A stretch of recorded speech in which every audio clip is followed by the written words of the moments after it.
Hey, how's it going, everybody? Welcome back into the SFS channel. My name is Gavin, and today we're going to be diving into my updated wide receiver rankings here for 2022 fantasy football. I did this video about a month or so ago. It's maybe even been longer than that. And essentially now, just as the offseason has progressed here, as things have changed, we're now into NFL training camp. We've got some moving dynamics and pieces here. Just recently, Julio Jones was brought in by the Tampa Bay Buccaneers, for example.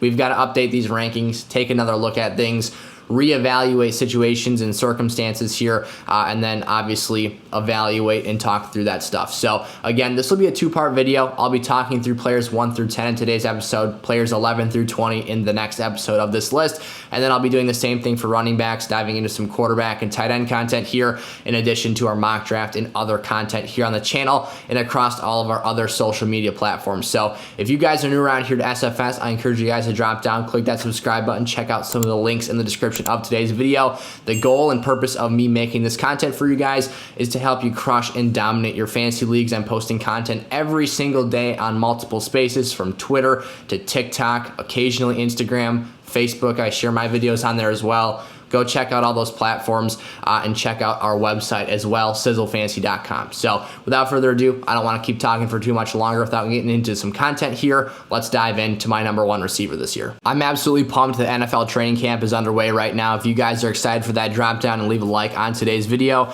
It's definitely given me a lot of opportunities to tweet about random stuff, joke about stuff, have a good time, and just kind of kick back and let loose on there. So again, go check out SFS on Twitter and leave a like on today's video. Cooper Kupp, of course, is my number one wide receiver for 2022 fantasy football at this point in time. Now, I've really gotten close to moving him down to my wide receiver 2 spot, and I'll kind of get into why that is. Essentially, I am insanely high on Justin Jefferson, who inevitably will become our wide receiver 2 in today's episode. However, with how high I am also on Allen Robinson of the LA Rams, the target share I expect him to see, I actually think I just saw Field Yates yesterday tweeted out that he's projecting 135 targets for A-Rob this season, over 1,000 receiving yards and 9 touchdowns. Now, I don't buy into projections too much, but it kind of fuels my fantasy fire here that I've had going on with Allen Robinson all offseason long. I'm, again, super high on him, what he can do working the middle of the field for this Rams offense.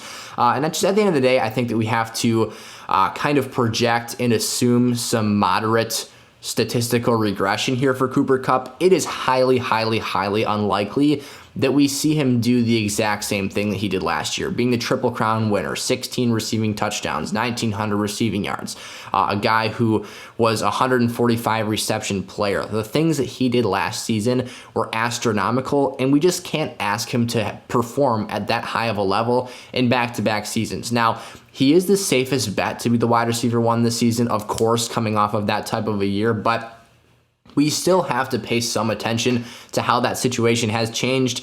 That's why the margin for me between Justin Jefferson and Cooper Kupp here is becoming paper thin. I actually dived into a video probably again a month or so ago now, kind of comparing and contrasting Jamar Chase and Justin Jefferson, and deciding which of those two players I ranked higher on this season. Obviously, I ultimately came away with Justin Jefferson, but if you guys want to go check out a deep dive, go see that video on the channel here. So Cooper Kupp, again, the things he did last season were unprecedented, just from his overall usage, being able to line up anywhere on the line of scrimmage or off the line of scrimmage. They'll sometimes flex him out and put him in the slot. They'll line him up outside, and they'll put him down at the tight end spot every once in a while and have him block or flare out and do some sort of a makeshift tight end screen. So you love Cooper Kupp, you love the usage here. No need to beat a dead horse. Let's move on to Justin Jefferson. Why exactly am I so high on him? Why am I willing to put him at my wide receiver 1 spot potentially? I mean, there's no saying that I won't put him at that position before the offseason is over. We're hearing so much positivity about how much the Rams offensive coaching staff loves Allen Robinson. It's not that Allen Robinson's going to overtake Cooper Kupp. It's not that he's going to take away his potential to be an elite fantasy player. But what you can legitimately see happening here is that it does kind of hit that ceiling value a little bit. And ultimately, a guy like Justin Jefferson, who, yes, has an Adam Thielen in his offense, still showed you last season how dominant he can be. The situation changing with Kevin O'Connell, an offensive-minded head coach, coming into play here. I just think there's a lot of positive factors at play in this Vikings offense, from being a very balanced offensive attack to having a capable quarterback in Kirk Cousins. Yes, he's not your Joe Burrow, the #1 deep passing quarterback last season. He's not a guy like an Aaron Rodgers, a Patrick Mahomes, Justin Herbert, Josh Allen type talent. But what he is good enough to get the job done, good enough to produce a wide receiver 1 overall season. We saw noodle arm Drew Brees, and yes, he was probably his last quote unquote great season in New Orleans, but he did produce a wide receiver 1 season for Michael Thomas based off of pure volume alone, and just being the fact that Michael Thomas was a dominant possession receiver. Justin Jefferson last year, the numbers pop off the page. #1 in deep targets, #1 in air yards, 29.9% of the target share in the Vikings offense. That's nearly 30%. That's an astronomical territory to be at for any player in any offense. It's phenomenal usage, phenomenal volume. And when you have a guy who's this good at route running, you saw it instantly in his rookie season with his 1,400-yard year, 1,600 yards this past season. This offense could take a leap this year. And if that 1,455 yardage number is maintained and resumed this year, and you've got a guy who is just so, I just wrote out Jamar Chase's receiving yardage. He was 1,600 plus this season, was Justin Jefferson. If you take that number and project it again out this season, and then look at the 10 total touchdown marker, which is kind of the one thing I've talked about this season that could take Justin Jefferson from being a top 5 receiver to being the #1 overall wide receiver. All he needs is to crack elite touchdown territory. Now, double digits is phenomenal. It's a great area to be at. But if you can excel to that next level and get to 13, 14, 15, 16 touchdowns is what it took for Cooper Kupp last year. Davante Adams, I believe it was 18 in 2020 when he finished as the wide receiver 1. Those are the types of numbers it's been taking the last couple of years as the wide receiver position is having more and more production at that spot. Now, Jamar Chase is kind of cinched in here as my clear #3 wide receiver for the season. He's not my favorite draft day value, I will say that. Right now, his ADP is the wide receiver 3. I find myself most typically drafting him at the 7th overall pick. I will take him. I'll give you my top 7 here. So first off the board, I go JT. Then I go CMC, risky but high reward, of course. Then I go Cooper Kupp, excuse me. Hold the phone. I'd go Austin Eckler at #3 in most cases. Occasionally, I'll take Cooper Kupp there, but usually he's my #4 player. Justin Jefferson will be my pick at #5. I'll go Derrick Henry 6. And then Jamar Chase is kind of sitting there at 7, which isn't something I absolutely love to do. But it's not the end of the world either. You can still get a guy falling back to, depending on your format size, to a Joe Mixon, a DeAndre Swift, whatever the case may be. Jamar Chase is our wide receiver 3 for this fantasy season. 3rd in deep targets last season. It's a fancy cheat code, having efficiency and the ability to win vertically and over the top, make splash plays, pick up and accrue fantasy points quickly. There might not be a more lethal fade route runner right now in the National Football League, the 9, whatever you want to call it. You can call it a go route, a fly. If you're 7 and want to call it a streak route, whatever it is. Running vertically is a strength for Jamar Chase, and so is running virtually every route in the entire route tree. He is very polished in the fantasy playoffs, not in the fantasy playoffs, the NFL playoffs. He showed us exactly how high he can fly, absolutely killing the Raiders all over the field, being a guy that dominated in nearly every game. In the Super Bowl, obviously had that catch over Jalen Ramsey. That was one heck of a play. And then you've got a guy 9th in air yards. So again, turning those deep targets, obviously, it's converting him into having a lot of opportunity on the table. And when you're tied to Joe Burrow, who you have an elite chemistry with, which goes beyond the numbers, you can't really speak to the connection that these two players have outside of just the raw production that they put up on the field. And then the fact that Joe Burrow was #1 in terms of accuracy rating under pressure last season and #1 in deep passing accuracy. So those are two great things you love to see, two absolutely phenomenal statistical categories. And as I accidentally referenced here with Justin Jefferson, Jamar Chase had 1,455 yards receiving in his first NFL season. The one red flag I have, the one thing that is potentially an area of concern. 13 touchdowns in his rookie season. Can he maintain and sustain that level of production, or will he see some regression? If he sees regression, he's not going to finish as a top 3 receiver. That's just plain and simple. You need that TD production to come along with the yardage output and the volume, which is not something that he typically I shouldn't say typically. He played his first NFL season last year, but he showed us that it's more of an even playing field with T. Higgins in terms of target share than it is a true number 1. Now, yes, Jamar Chase is clearly the best wide receiver in this offense. He's the most complete player. He's absolutely dominant. He's insane. We get all of that. But T. Higgins is right there in terms of opportunities seen in this offense. Maybe there'll be a bit more of a gap this year as Joe Burrow continues to develop that rapport and chemistry with Jamar Chase. But at the end of the day, you're going to need that touchdown production, if you're not seeing elite, insane levels of target opportunity in that offense. Stefon Diggs here at the number 4 position. We're pretty much right in line with ADP right now. Again, the one major change I could make to this later is Justin Jefferson over Kupp at the number 1 wide receiver position.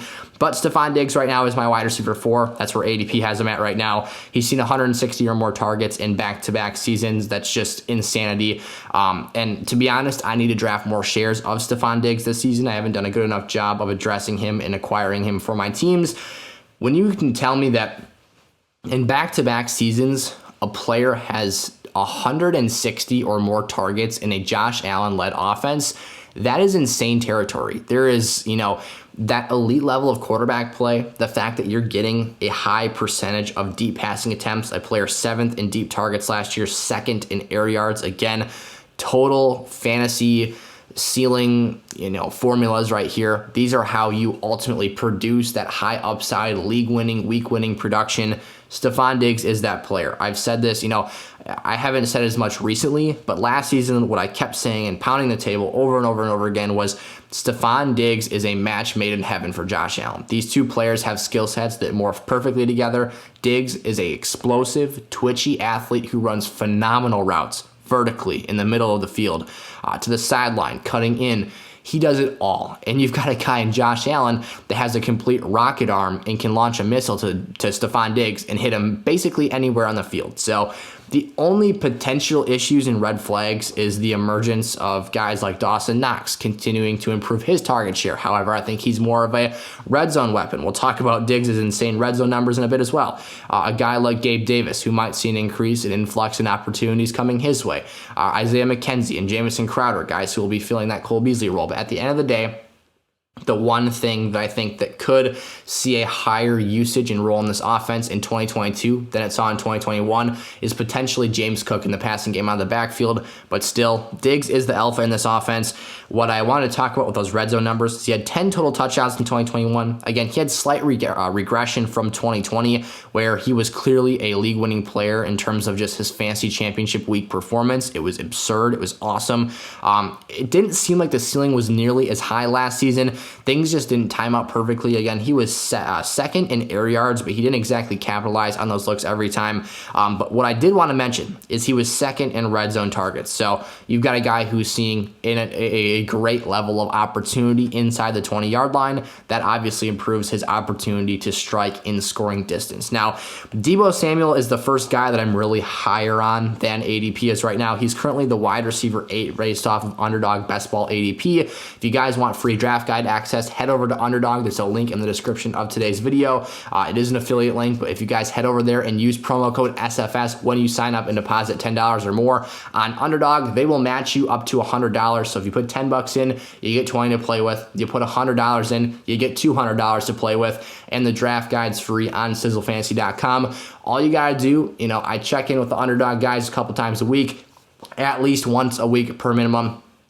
If you guys want access earlier and don't want to just wait for me to check in with them, you can always shoot me an email with your Underdog username and email address, and I'll get you guys hooked up with access on sizzlefantasy.com. Of course, we've got over 300 draft guide player profiles on there, articles that I'll be publishing once per week here. I'm going to be writing an article on Julio Jones and his role in the Tampa Bay Buccaneers offense this week, and we've also got plenty of other stuff in there as well. Dynasty rankings, redraft rankings, must-own players, sleepers, and busts. The must-own players is one of my favorite sections of the whole site and rounds 1 through 20. There's a ton of great content to deep dive into on there. And from those pages, you can click on their profiles. We've got a search engine database where you can just, type in any player name, pull up their profile, and get some quick information on those guys. So check that stuff out, you guys. Again, Underdog Fantasy is the ADP we use for every video. It is the most accurate ADP in the fantasy industry right now. And again, promo code SFS gets you those draft guides free, or you can head over to sizzlefantasy.com and check out some of our pricing pages on there to see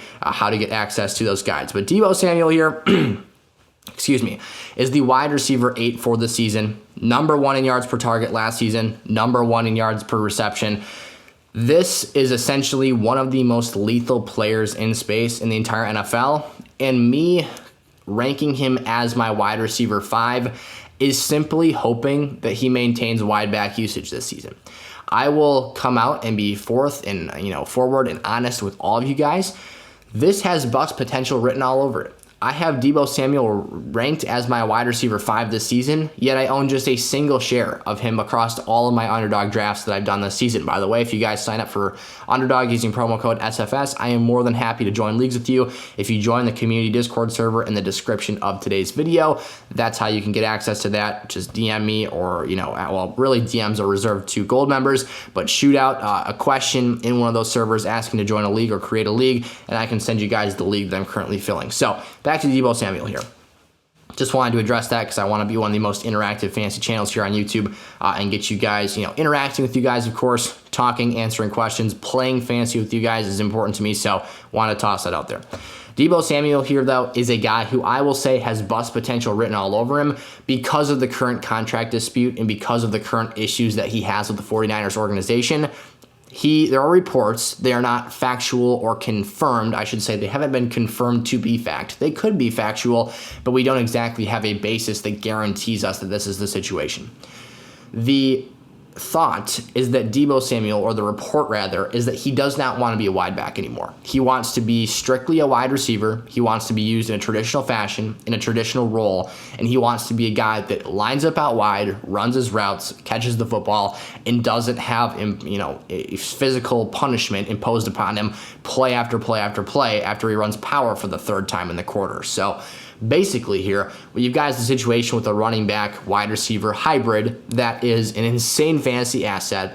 Obviously, for dynasty purposes, his shelf life is probably a bit shorter because of the physicality that he plays with. However, for redraft purposes, the reason he's my wide receiver 5 is because I think they will still use him this way. If they don't, Deebo instantly becomes a lesser value in terms of what he represents to your lineups. He only had 120 targets last season, which is good for a low-end wide receiver 1 with elite levels of efficiency, or a high-end wide receiver 2 that, again, just doesn't have that volume to tip him over the top and get him that elite level output. The wide back role is so valuable and vital to his fantasy performance because those rushing attempts, the opportunity to score more rushing touchdowns on the ground, he was the team's largest running back last season.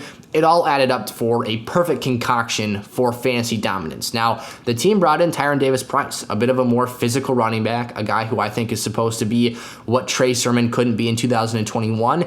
And so maybe the writing is kind of on the wall here for Deebo to not see as much usage in the backfield next season because they have larger bodies they can turn to, or one larger body that they can look at and say, all right, this player is going to do this role for our team. Deebo, line up out wide, do your job as a receiver, and continue being dominant after the catch. Continue being one of the most difficult tackles at your position in the league, but we're not going to ask you to do the same thing. Obviously, the dispute and the contract issues arise from the fact that he wants to get paid receiver money, not running back money, but the 49ers, being smart, are aware that this is going to obviously get him more nicked, more dinged up, and they're not willing to pay that price over the next 5 or 6 years, or maybe it's only 4 years of a contract at a max value that would potentially, well, there's really no max contracts in the NFL. There's just new positional highs. They don't want to sign him to that deal, get locked in, and then injuries derail his career. So Deebo is my number 5 receiver. There's a ton of upside here, but the floor at that draft price gets very, very shaky. Davante Adams is my number 6 wide receiver, making our way to the halfway point in today's video.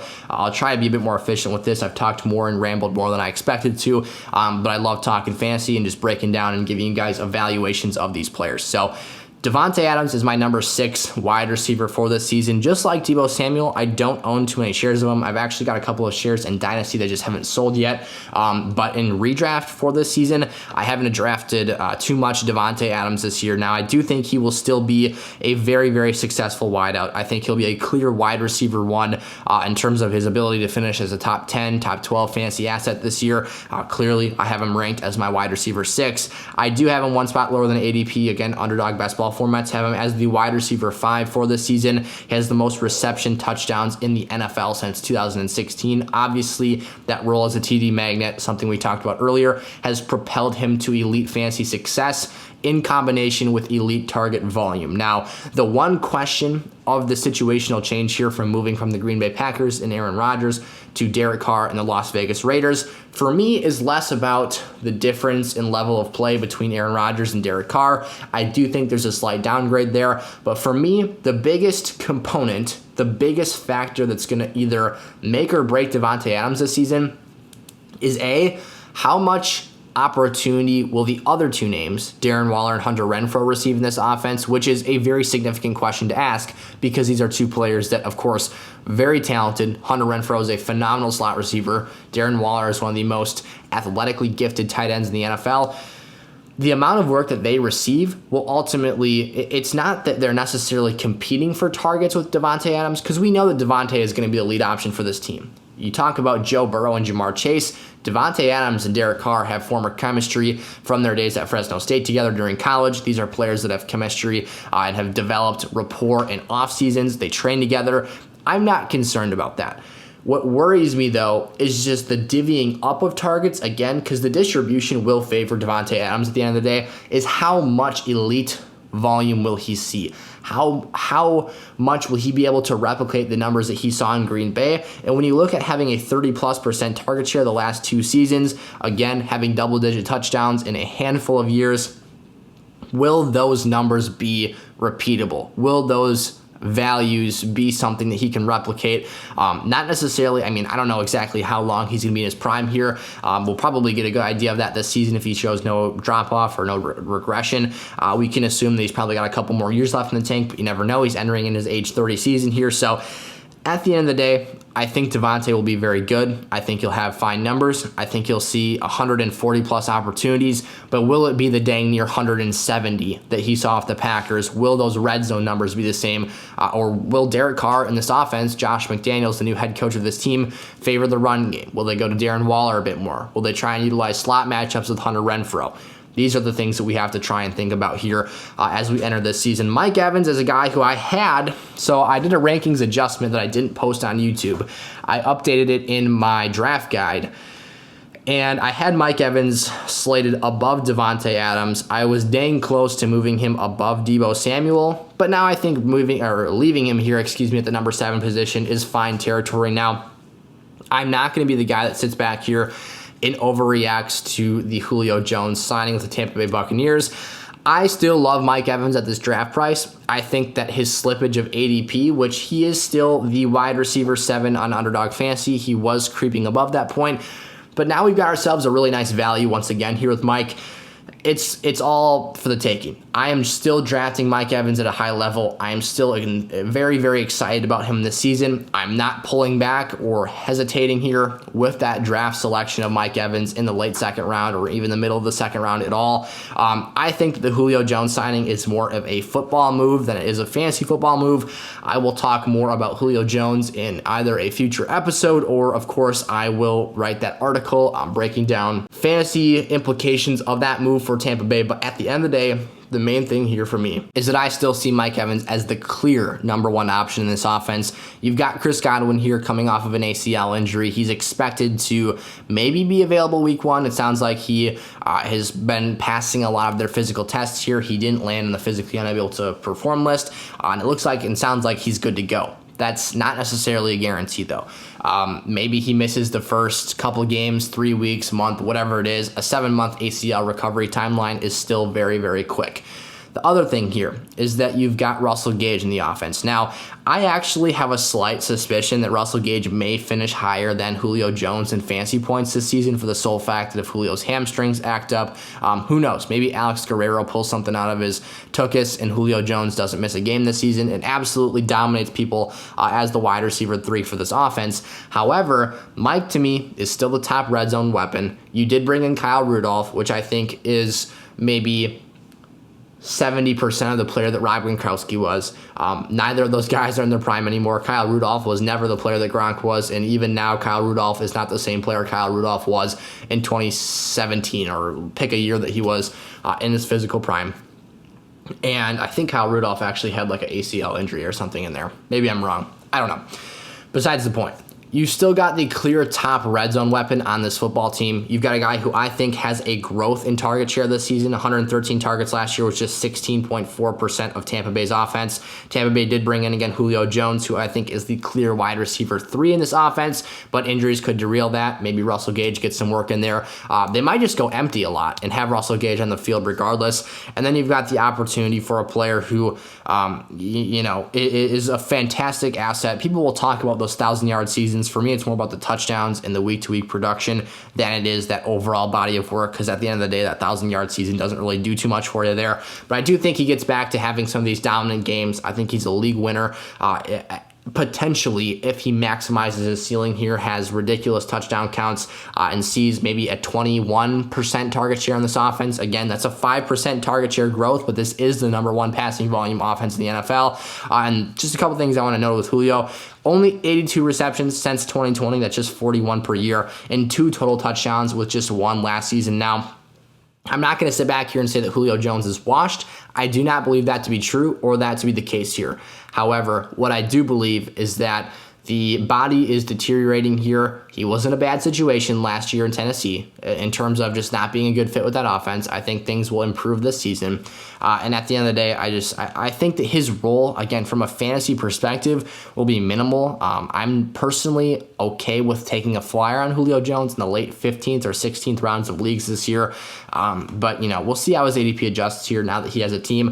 Ceedee Lamb is my wide receiver 8. He has stayed put as well. He is the ADP wide receiver 6. I am very, very high on him. However, at the end of the day, I think that, he might finally get his chance to be the standalone wide receiver 1 in this offense. I like Jalen Tolbert. I think he is a must-own player in the 12th and 13th rounds of fantasy leagues this year. I think that there are some question marks, some legitimate concerns there.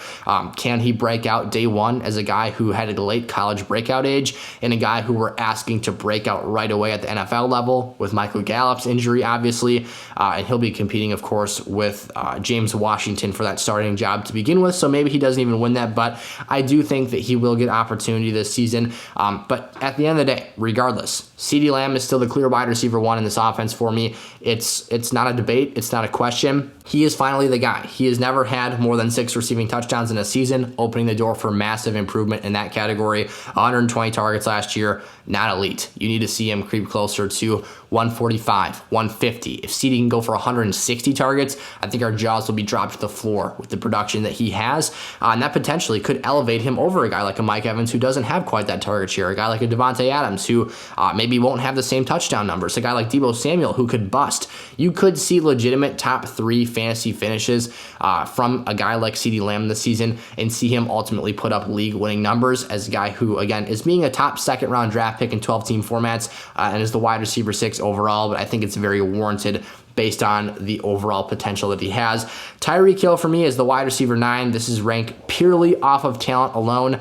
I do not draft Tyreek Hill in my leagues this year. I recommend that you also do not do so. I own 0 shares of Tyreek Hill right now. I'm surprised his ADP is still where it's at. And again, for me, it's all about being the alpha. I think that had he landed with a better quarterback, I could have been more bullish on him this season. For me, it becomes a really big debacle, though, when you have Jalen Waddle and Tyreek Hill, and Jalen Waddle was literally comped to Tyreek Hill coming out of Alabama. They're so similar. Obviously, they have track speed, great straight line ability to just dominate football games. They can get out in space and be incredibly elusive underneath.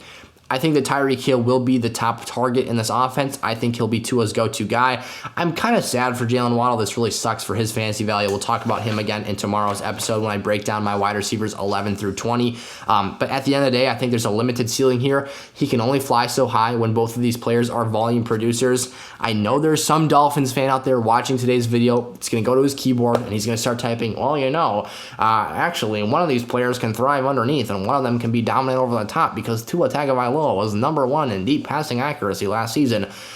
Yes, while I concede that Tua was number 1 in his deep passing accuracy, tied with none other than Joe Burrow himself, Joe Burrow happened to throw a whole lot more deep passes last season than Tua did. Tua was just 30th in deep passing attempts last year. So you're talking about a guy who, yes, was effective on those passing attempts, but barely threw more than 1 deep target per game, and was still a guy who was near the bottom of the league in terms of those attempts that he actually made. So I would highly question that he would have the capability of producing those same exact numbers if you elevated the passing attempts he had downfield. Now, maybe I'm wrong. He's got 2 spectacular, phenomenal assets that he can use to do that.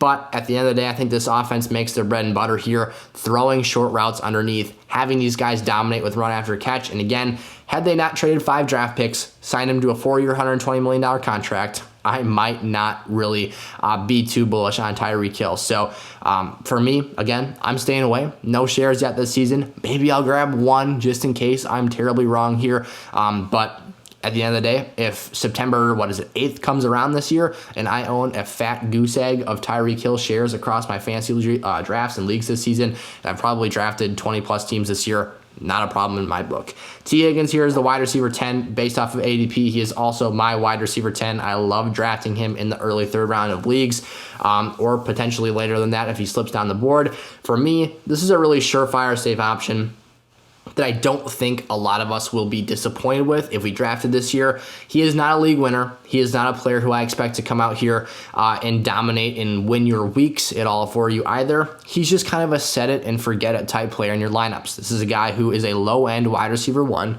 via the rankings here, and is a player that in a Joe Burrow-led offense with his size, his talent, his frame, his wingspan, I think he could be a menacing red zone target for a team that doesn't really have a dominant tight end. They do have Hayden Hurst, but he's not a guy I think of as an elite red zone weapon. And I think that vertically, T. Higgins can do quite a bit as well. We saw how well he did in the Super Bowl, how efficient he was with his receptions in the NFL playoffs. And obviously, he's got to go toe-for-toe with Jamar Chase in terms of target share here, but he did that last season. He actually had a higher target share, albeit 0.02%, than we saw Jamar Chase have in his rookie year. So if the touchdowns get to a very high level, if you get a guy who is continuing to be efficient downfield, catching passes, the floor is very high. The opportunity for week in league winning value here, I'm sorry about that, is not really there. But again, what you're getting here is a fantasy floor. That is what you're drafting. That is what you should expect in your fantasy leagues this season. And don't be disappointed if you draft T. Higgins and you don't get a league winner. That's not the case here. But again, you can't really lose your league with this pick, barring any injuries. So that'll do it for today's video. If you guys enjoyed, make sure to like and follow, or subscribe. I've been making so many TikToks and short content here that I keep saying follow, but make sure to drop down, click that subscribe button. Again, our goal here is to help you guys win as many of your fantasy football leagues this season as possible. If you guys enjoyed today's video, let me know in the comment section below. Again, leave today's video with a like. And if you have any questions, comments, concerns, I strive to be the most interactive fantasy football channel here on YouTube or in any of the spaces that I occupy. So don't feel, shy or, like you can't ask a question. I will answer you as quickly as possible. I'll get back to you guys and provide you with that information that you're looking for. So thanks so much for your support, you guys. I appreciate the heck out of you guys. I will see you in tomorrow's video. Again, check out some of the links in the description of today's video. Check us out on some other platforms, and I will see you guys there. Peace out.